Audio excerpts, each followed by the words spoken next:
झारखंड बनने के बाद झारखंड में जिस आदिवासी समुदाय की चर्चा होती है उन सबसे अलग एक समाज ऐसा भी है जो निश्चित रूप से अपने आप के समर्पण के कारण आज पूरे झारखंड में ही नहीं पूरे भारत में चर्चा में आता है।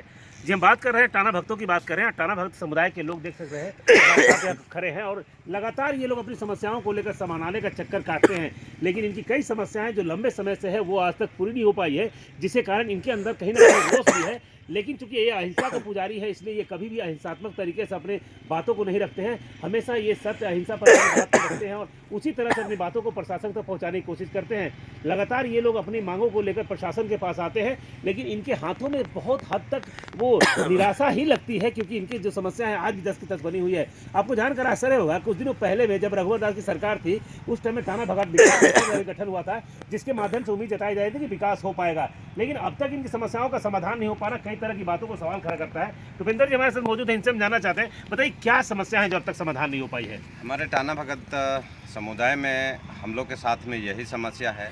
देश आज़ाद कराने में अहम भूमिका रहा है, ये साक्ष्य है, इतिहास गवाह है। हम यही चाहेंगे कि 2017 में टाना भगत विकास प्राधिकार का गठन किया गया है राज्य सरकार द्वारा और केंद्र सरकार द्वारा, जिसमें भी हम लोग आस बना के बैठे हुए हैं। आज तक बहुत सारे विकास के कार्य में किया जा रहा है, विकास कार्य को महत्व दिया जा रहा है, लेकिन हम लोग चाहते हैं अपने समुदाय के लिए कि विकास के साथ साथ हम अपने समाज के, अपने परिवार के, अपने समाज के, अपने कम्युनिटी के बच्चे लोग को अच्छा शिक्षा कैसे बेहतर करेंगे, इसी उम्मीद के साथ हम लोग अभी पीडी मैडम से बैठे थे, जिसमें बातचीत हुई। और हम लोग का अध्यक्ष सर्व अध्यक्ष होते हैं डीसी साहब। डीसी साहब के साथ हम लोग अभी इंतज़ार कर रहे हैं। हम लोग डीसी साहब से आज मिलेंगे और हम लोग एक शिशु बच्चा चिल्ड्रन एकेडमी, छोटे बच्चों को हम लोग किस तरीक़े से अच्छा एजुकेशन देंगे, इस विषय में हम लोग आज बात करेंगे डीसी साहब से या जिला प्रशासन से। झारखंड बनने के बाद जो बदलाव हुआ उसका फ़ायदा मिला आप लोग को? झारखंड बनने के बाद बदलाव मिला है, बदलाव हुआ है।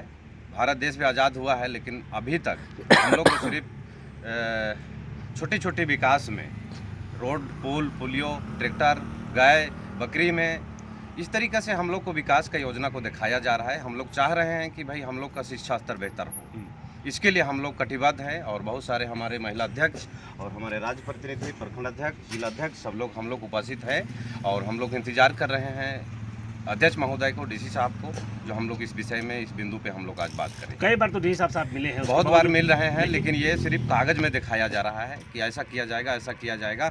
हमने 2017 से अब तक बात रख रहे हैं कि हमारे बच्चा सैनिक स्कूल में कैसे जाएंगे, नेत्रहाट विद्यालय में क्यों डिपुट नहीं होते हैं, नवादा विद्यालय में ऐसा अच्छा स्कूल में हमारा बच्चा आज नहीं है, पढ़ नहीं रहे हैं, तो कल का भविष्य को भी आज कहीं ना कहीं विभाग द्वारा या सरकार द्वारा ये सिर्फ विकास में हम लोग को घुमाया जाता है। दीदी क्या लगता है कहाँ दिक्कत है, क्या समस्या है आप लोग की? दिक्कत ये है सर कि हम चाहते हैं कि हमारे टाना भगत विकास का प्राधिकार की ओर की तरफ से हमारे टाना समुदाय के बच्चे कम से कम हर टाना विद्यालय में 20 बच्चे एडमिशन होनी चाहिए। बस मैं इतना ही शिक्षा चाहते हैं जी, शिक्षा के लिए। बाबा जी बताइए कहाँ दिक्कत है, क्या लगता है कहाँ जमीन से जमीन?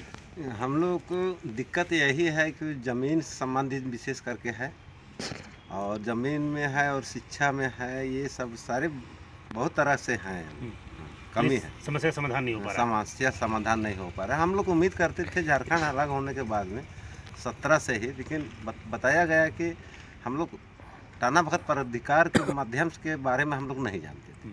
उसमें से 17 से ही हम लोग मुख्यधारा से जोड़ने का काम किया, ताकि हमारे गांव-गांव में जो जैसे पहाड़ी क्षेत्र में है और उस क्षेत्र में है, वो लोग विकास क्या चीज़ है उसको समझ नहीं पाते। हम लोग प्रयास करते हैं कि हम लोग कैसे हमारा टाना भगत आगे बढ़ पाए, उसके लिए प्रयास करते हैं। चलिए, तो ऐसे में आपने देखा कि टाना भक्तों की मांग एक समय इस बात को लेकर चर्चा में होती, टाना भक्त अपने जमीन पर मालिकाना हक की बात किया करते थे, लेकिन टाना भक्तों को इस बात का एहसास हुआ कि अगर अपने जनरेशन को बेहतर करना है, आने वाली भावी पीढ़ी को बेहतर करना है, तो शिक्षा पर जोर देना होगा। और जिस तरह से इन्होंने अपनी इनकी बातों को सुना, इनका स्पष्ट कहना है कि टाना भक्तों के बच्चों को भी वो सिमिलर शिक्षा मिलनी चाहिए जो और बच्चों को मिलती है। भले ही सरकार की ओर से अभी तक कोई पहल नहीं की गई है, लेकिन इतना तय है कि टाना भगत अपने अधिकारों को लेकर जागरूक हो चुके हैं और अपनी भावी पीढ़ी को बेहतर बनाना चाहते हैं। इनका स्पष्ट कहना है, जवाहर नवोदय विद्यालय हो, नेत्रहाट विद्यालय हो या टाना भक्त आवासीय विद्यालय हो, उन तमाम जगहों पर शिक्षकों की बेहतर तरीके से नियुक्ति की जाए और जिस तरह से नेतरहाट विद्यालय में अन्य बच्चों के लिए कुछ सीट होती है, उसी तरह से टाना भक्तों के बच्चों का भी नामांकन वहाँ सुनिश्चित हो सके, इसके लिए प्रयास किया जाए। तो ऐसे में स्पष्ट कहा जा सकता है कि सरकार के सामने भी एक बेहतर प्रस्ताव है कि अगर टाना भक्तों के हितों में वास्तव में काम करना चाहती है तो इन सब मांगों को पूरा किया जाना चाहिए। और अगर केवल आप राजनीति करना चाहते हैं तो आप राजनीति करिए, टाना भगत आंदोलन करते रहेंगे, क्योंकि इनका तो स्पष्ट कहना है हम तब तक बैठेंगे नहीं, तब तक रुकेंगे नहीं जब तक अपनी मांग को पूरा ना कर लेते हैं। 99 न्यूज़ के लिए गुमला से सुशील कुमार सिंह।